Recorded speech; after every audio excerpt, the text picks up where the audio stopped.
नमस्कार। आपके अपने YouTube चैनल हमारा राजस्थान में आपका स्वागत है।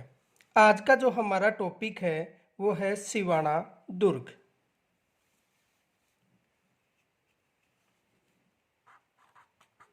सिवाना दुर्ग।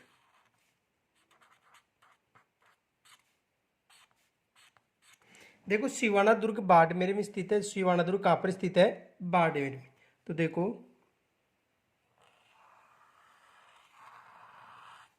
सिवाना दुर्ग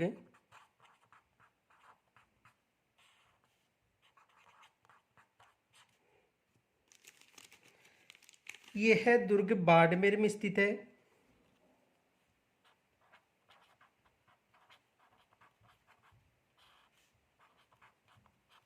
बाड़मेर में 56 की पहाड़ियों पर स्थित है।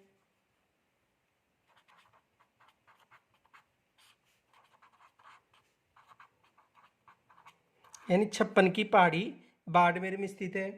और इसका निर्माण 954 ईस्वी में परमार वंशी वीर नारायण ने करवाया था। निर्माण परमार वंशीय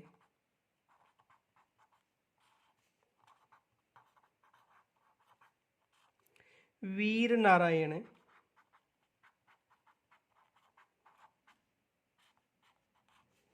ने करवाया था। किन्होंने करवाया था? परमार वंशीय वीर नारायण ने करवाया था। इनके अलावा देखो, संकट काल में मारवाड़ की राजधानी के रूप में जाना जाता था। संकट काल में मारवाड़ की राजधानी, यानी संकट काल में मारवाड़ की राजधानी के रूप में जाना जाता था। इनके अलावा देखो, दो प्रसिद्ध साके हुए हैं। इस दुर्ग में दो प्रसिद्ध साके भी हुए थे। ये भी विशेष याद रखना, यानी कि एग्जाम में आ सकता है। तो यहाँ पर दो प्रसिद्ध साके भी हुए हैं। इनके अलावा ये जो 56 की पहाड़ी है, वहाँ पर जो एक हल्देश्वर पहाड़ी है, उस पहाड़ी पर ये स्थित है। इसे जालोर की कुंजी भी कहा जाता है।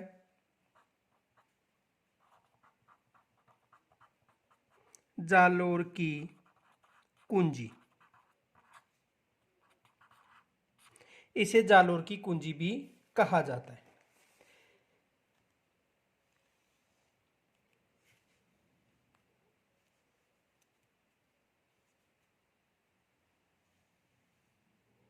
तो देखो, सिवाना दुर्ग या ये दुर्ग बाड़मेर में, यह दुर्ग बाड़मेर में, यह दुर्ग बाड़मेर में 56 के पहाड़ पर स्थित है। 56 के पहाड़ पर स्थित है।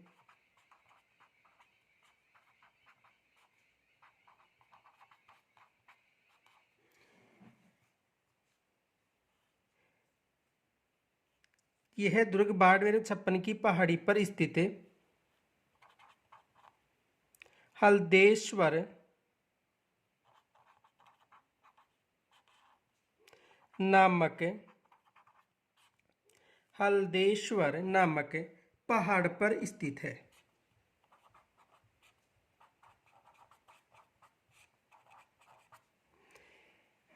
देखो, यह दुर्ग 56 के पहाड़ी पर, यानी 56 की जो पहाड़ी श्रृंखला है, पहाड़ी पर स्थित है। हल्देश्वर नामक पहाड़ पर स्थित है। यानी 56 की पहाड़ी श्रृंखला है और उस पर जो पहाड़ है उसका नाम है हल्देश्वर। देखो,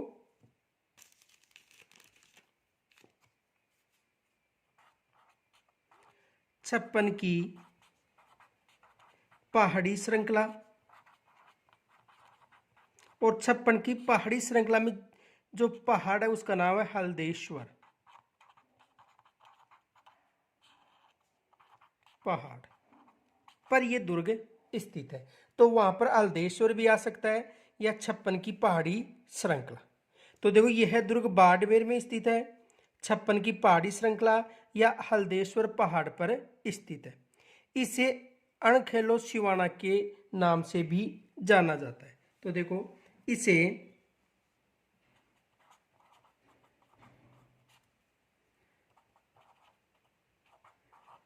अणखलो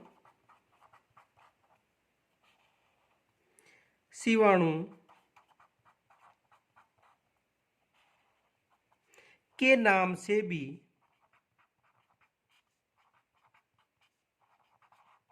जाना जाता है। किस नाम से भी जाना जाता है? अणखलो सिवाना के नाम से भी इसे जाना जाता है। इनके अलावा देखो इस दुर्ग को अन्य उपनाम कुंभयान या जालोर की कुंजी के नाम से भी जाना जाता है। तो देखो उपनाम इसे देखो अणखेलो सिवाना के अलावा इसे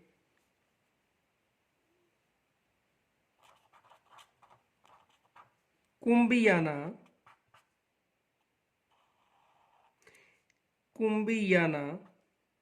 या जालोर की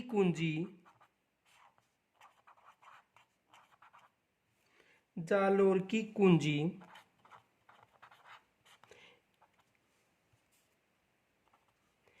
के नाम से भी जाना जाता है।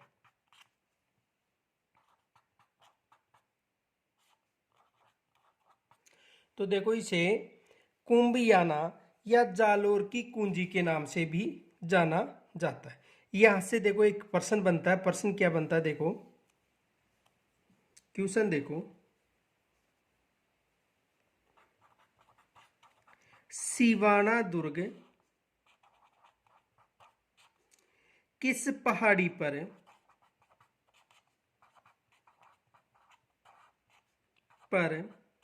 स्थित है? सिवाना दुर्ग किस पहाड़ी पर स्थित है?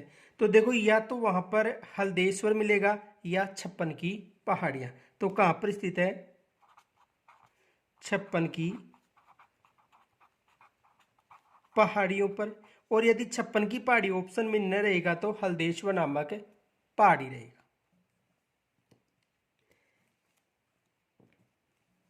इस दुर्ग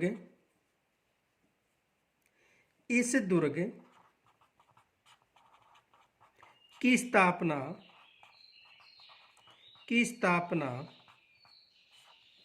954 ईस्वी में यानी 10वीं शताब्दी, कोई सा भी आ सकता है, या तो 954 ईस्वी मिलेगा या 10वीं शताब्दी, दोनों में से एक मिलेगा। में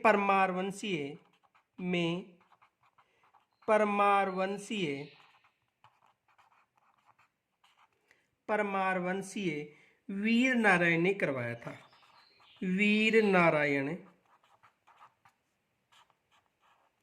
परमारवंशीय वीर नारायण ने करवाया था।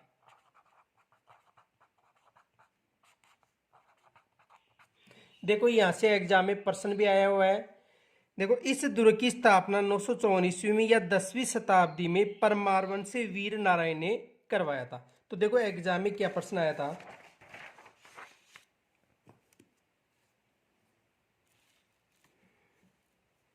एग्जाम में यह प्रश्न आया था, सिवाना दुर्ग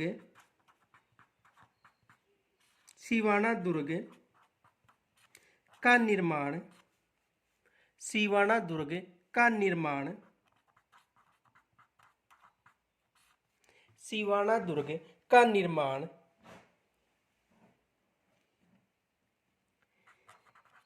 किस वंश के शासक ने करवाया था? किस वंश के शासक ने करवाया था? देखो, जो सिवाना दुर्ग है इसका निर्माण किस वंश के शासक ने करवाया था, ये एग्जाम में प्रश्न आया हुआ है। तो यहां पर देखो, यदि वंश का शासक पूछे तो परमार वंश बताना।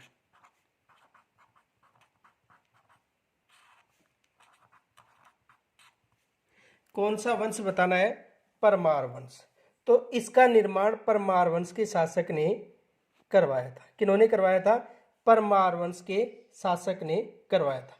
ये विशेष याद रखना। आगे देखो,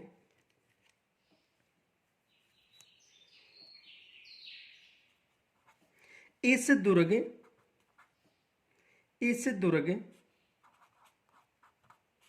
पर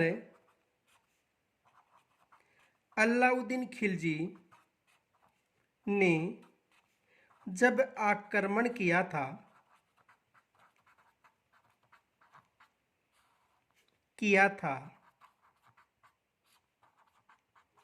उस समय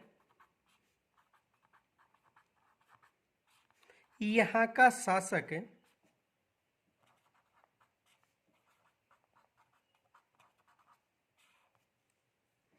कानड़ देव का भतीजे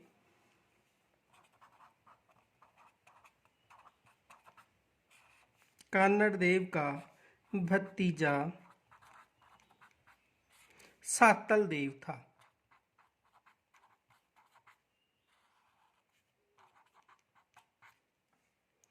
यानी इस दुर्ग पर जब अलाउद्दीन खिलजी ने आक्रमण किया था उस समय जो यहाँ का शासक था वो कानड़ देव का भतीजा कौन था? सातल देव। देखो, अलाउद्दीन खिलजी जालोर आक्रमण करने के लिए जा रहा था। देखो, अलाउद्दीन खिलजी आक्रमण करने के लिए कहां पर जा रहा था? जालोर।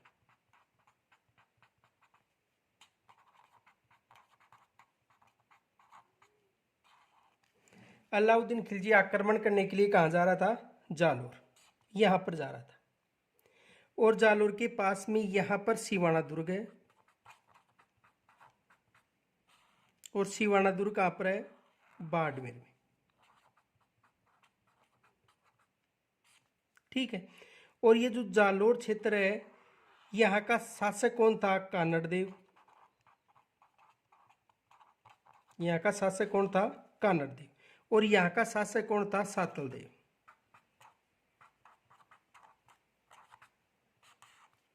यहाँ का शासक कौन था? सातल देव। देखो, इसे शीतल देव भी कहा जाता है, लेकिन शासक कौन था? सातल देव या शीतल देव, एक ही बात है। यहाँ का शासक कौन था? सातल देव। शासक कौन था? सातल देव। अब देखो, यहां पर आक्रमण कानड़ देव पर करने जा रहा था अलाउद्दीन खिलजी। ये कहा जाता है कि जब अलाउद्दीन खिलजी गुजरात अभियान पर जा रहा था उस समय यहां से गुजरने के लिए कानड़ देव ने मना कर दिया था, क्योंकि ये एक चोर था, लूटपाट करता था। तो अलाउद्दीन खिलजी जब जालोर से गुजरात मंदिरों को लूटने जा रहा था उस समय यहां से गुजरने के लिए कानड़ देव ने मना कर दिया था। इस कारण इन दोनों के मध्य क्या हो गया था? विवाद हो गया था। किनके मध्य? अलाउद्दीन खिलजी और कानड़ देव के मध्य। उसके बाद में अलाउद्दीन खिलजी और कानड़ देव के मध्य समझौता भी हो गया था। लेकिन समझौता होने के बाद में जो कानड़ देव का पुत्र था वीरमदेव, कानड़ देव का पुत्र कौन था? वीरमदेव। और इनकी पुत्री कौन थी? फिरोजा। इनकी पुत्री कौन थी? फिरोजा।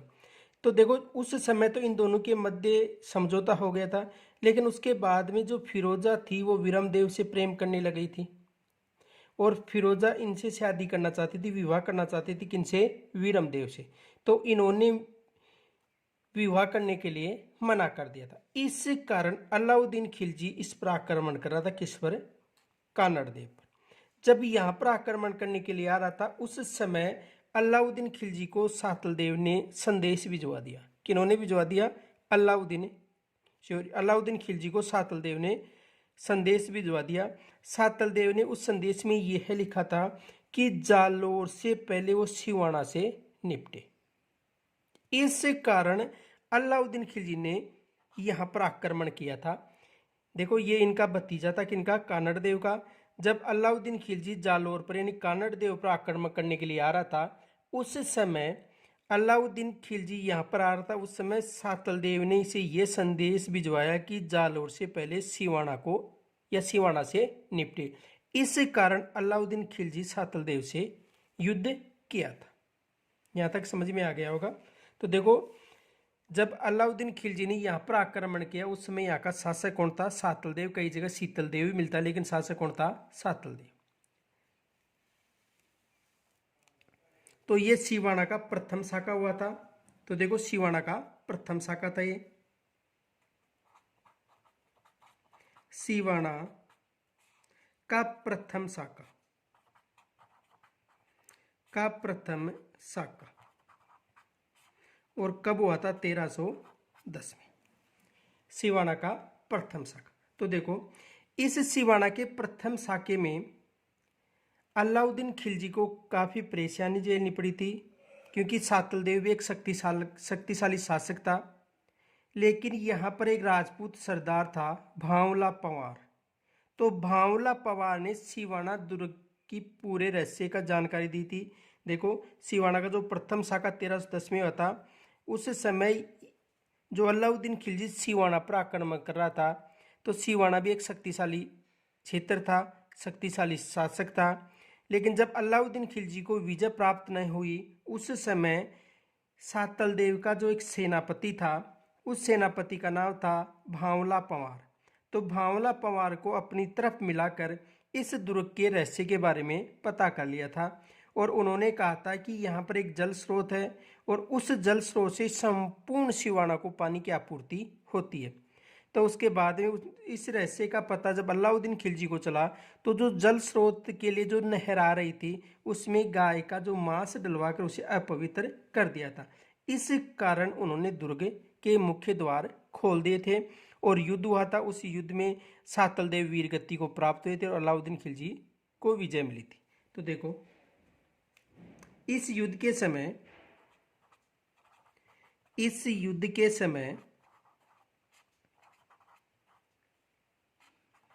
समय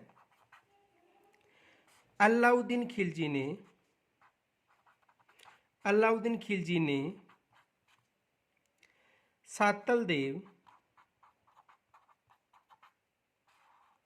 के सेनापति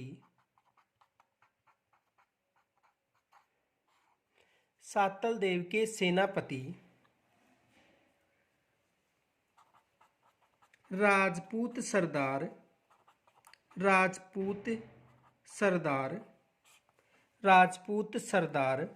और राजपूत सरदार का नाम था भांवले पंवार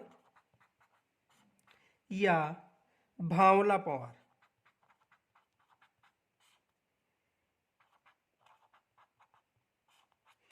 को अपनी तरफ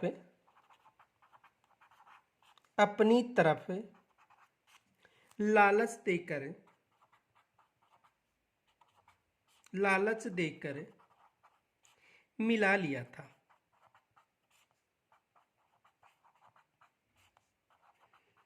तथा सिवाना दुर्ग का रहस्य जान लिया था।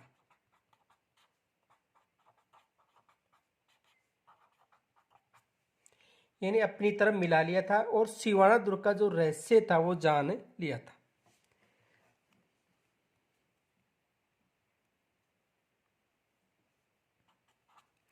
इस दुर्ग के जल स्रोत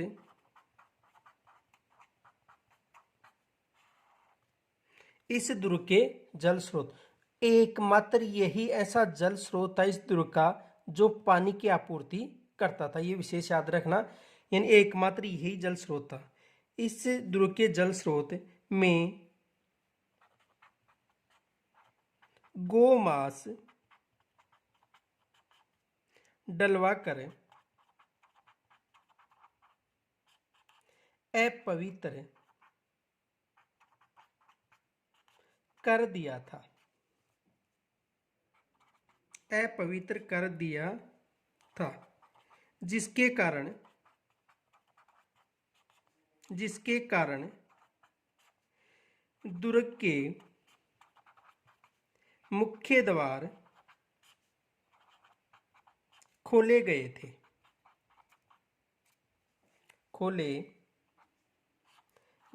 थे, यानी जिसके कारण जो मुख्य द्वार थे वो खोले गए थे।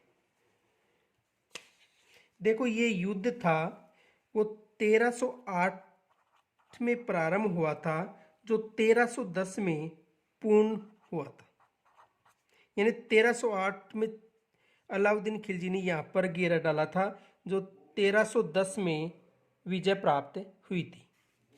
आगे देखो,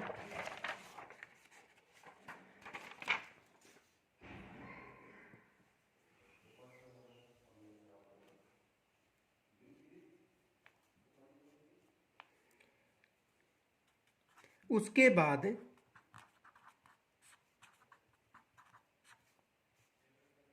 अलाउद्दीन खिलजी को 1310 ईस्वी में विजय प्राप्त हुई थी। यानी विजय कब प्राप्त हुई थी? 1310 में। यानी युद्ध प्रारंभ हुआ था 1308 में और विजय कब प्राप्त हुई थी? 1310 में। इस युद्ध में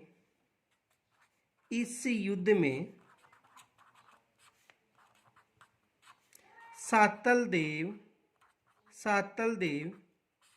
वीर गति को प्राप्त हुआ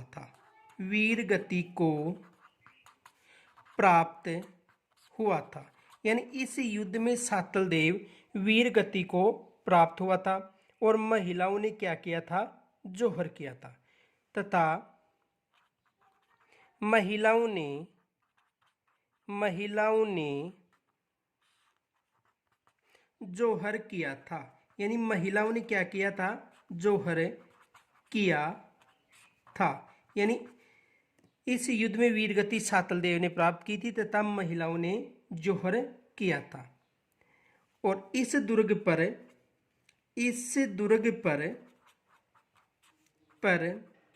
अलाउद्दीन खिलजी ने अधिकार करके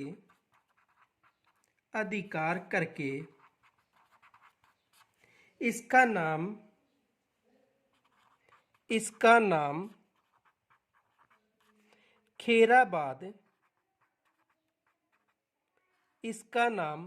खेराबाद रखा था। यानी इस दुर्ग पर अधिकार करने के बाद इस दुर्ग का जो नाम था वो क्या रखा था? खेराबाद रखा था। तो यहां से भी एग्जाम में प्रश्न आ सकता है। देखो प्रश्न ये बन सकता है, खेराबाद दुर्ग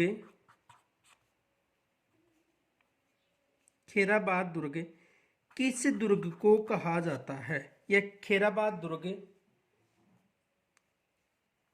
देखो प्रश्न ये बन सकता है, किस दुर्ग का नाम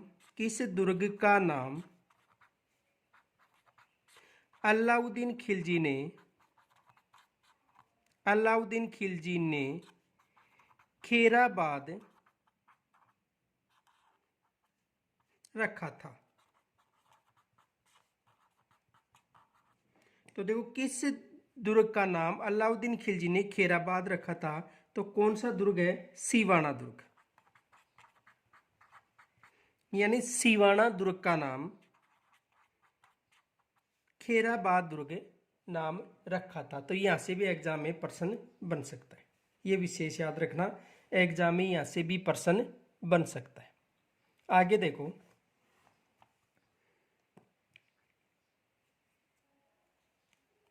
सिवाना का द्वितीय शाखा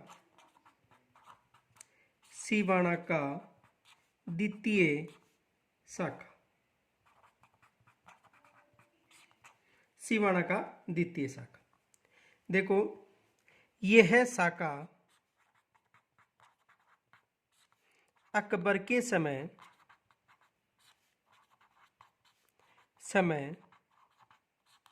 हुआ था। किसके समय हुआ था? अकबर के समय हुआ था। उस समय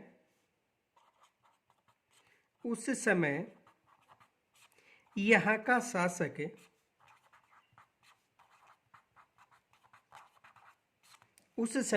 का शासक वीर कल्ला था।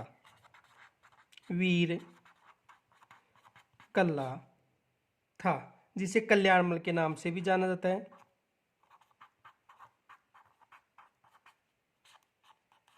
जिसे किस नाम से जाना जाता है? कल्याणमल के नाम से भी जाना जाता है। और इस साके में वीर कल्ला ने वीर गति को प्राप्त किया था। वीर गति को प्राप्त किया था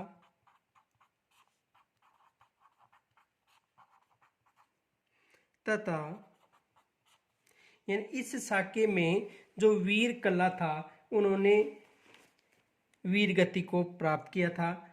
इनके अलावा देखो, जो हाड़ी रानी, उदयपुर की हाड़ी रानी थी, उन्होंने जौहर किया था तथा हाड़ी रानी के साथ महिलाओं ने जौहर किया था।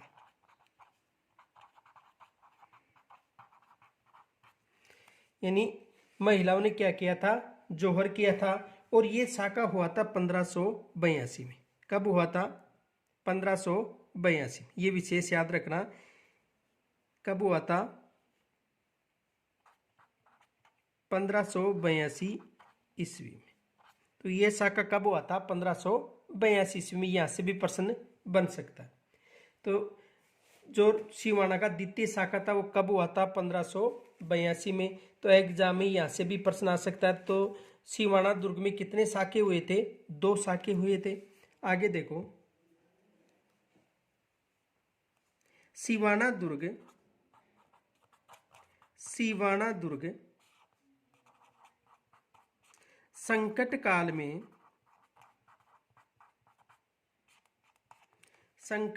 में मारवाड़ का मतलब जोधपुर, यानी संकट काल में मारवाड़ के राजाओं की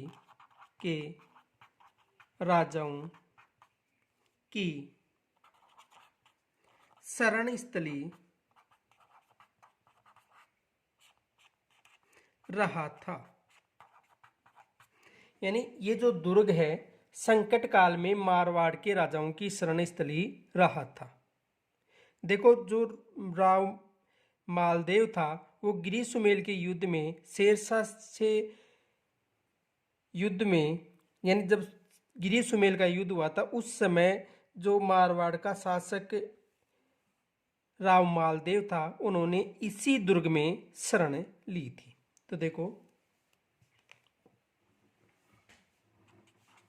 गिरी सुमेल युद्ध के बाद राव मालदेव ने इसी दुर्ग में शरण ली थी। यानी कहने का मतलब है कि ये मारवाड़ के क्षेत्र की शरण स्थली के रूप में भी प्रसिद्ध था। तो जो गिरी सुमेल का युद्ध हुआ था उसमें राव मालदेव पराजित हो गया था। किनसे हुआ था? शेरशाह सूरी से। किनसे पराजित हुआ था? शेरशाह सूरी से। देखो,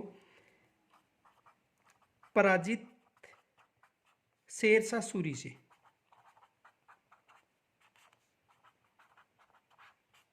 किनसे पराजित हुआ था? शेरशाह सूरी से पराजित हुआ था। और ये युद्ध हुआ था जनवरी 1444 में। और इस युद्ध में कौन विजय हुआ था? शेर शाह सूरी पराजित हुआ था। तो उसके बाद यह इसी दुर्ग में शरण ली थी। इनके अलावा देखो रावचंद्र सेन ने भी इस दुर्ग को केंद्र बनाकर मुगलों से संघर्ष किया था। तो देखो आगे देखो, रावचंद्र सेन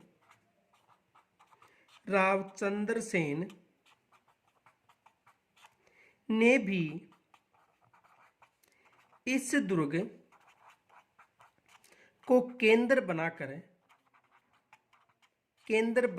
मुगलों से संघर्ष किया था।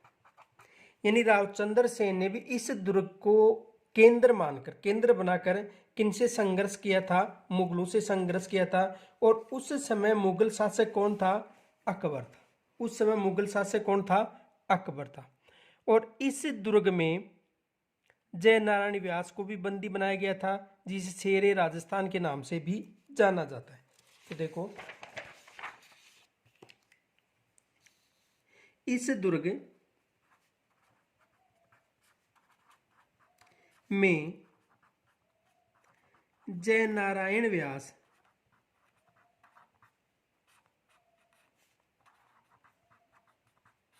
को भी बंदी बनाया गया था।